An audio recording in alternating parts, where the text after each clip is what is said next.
Whitesburg, Kentucky, still recovering after a fatal shooting at the county courthouse. Thanks for joining us. I'm Sarah Diamond. And I'm Casey Marler. An investigation continues after the Letcher County Sheriff is accused of shooting and killing a district judge. Kentucky State Police say it happened in the Letcher County Courthouse last Thursday. 54-year-old District Judge Kevin Mullins was reportedly shot multiple times and killed. The county sheriff, 43-year-old Sean Steins, was charged with murder in the shooting that allegedly happened after an argument in the courthouse.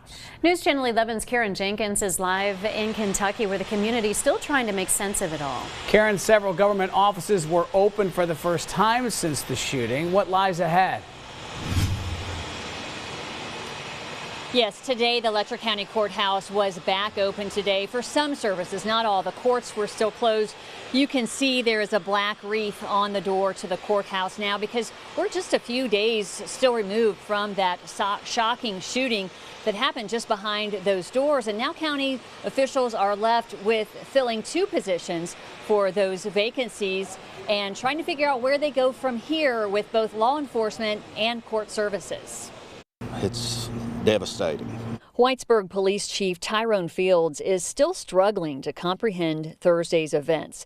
A fellow law enforcement officer, Sheriff Sean "Mickey" Steins, is charged with the first-degree murder of District Judge Kevin Mullins. You know, everybody's struggling. A sign on the Letcher County Sheriff's Office door says it's closed until October 1st.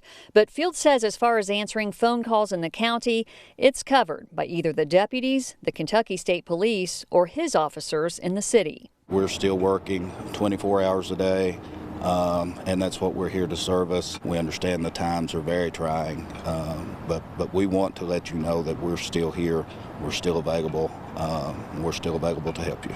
The sheriff is an elected position, and even behind bars, he still holds the office, according to Kentucky law, says County Attorney Jamie Hatton. Although he's charged with this horrible crime, is still our sheriff. So we're working on procedures to try and ascertain whether he intends to resign that position or retain that position. And based on that decision, then we have to determine what is the next step if he doesn't wish to resign. You know, how do we run our local sheriff's office? Hatton says current deputy Bill Jones has been appointed chief deputy in the county and will act in the sheriff's place for now. But if the sheriff doesn't resign, there are procedures involving the governor to remove Steins from office if warranted. What does involve the governor now is filling Judge Mullins' seat. Hatton says retired Judge Eric Hall, an experienced trial judge, will begin taking cases on September 30th until an appointment is made. There's a judicial nominating commission or committee that tenders 3 names to the governor. And he'll select 1 name from that list, and that will be our district judge until the next election, which I believe. And as we talked to people today, it dawned on me that every single person we spoke to, whether it was in the coffee shop, in the courthouse, or on the street, they all said they knew both the sheriff and the judge. That just tells you what a small, close-knit community this is.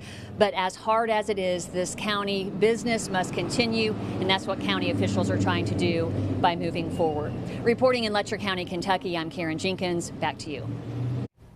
Sheriff Steins will have his first court appearance on Wednesday. He's being held in the Leslie County Jail, which is 2 counties away.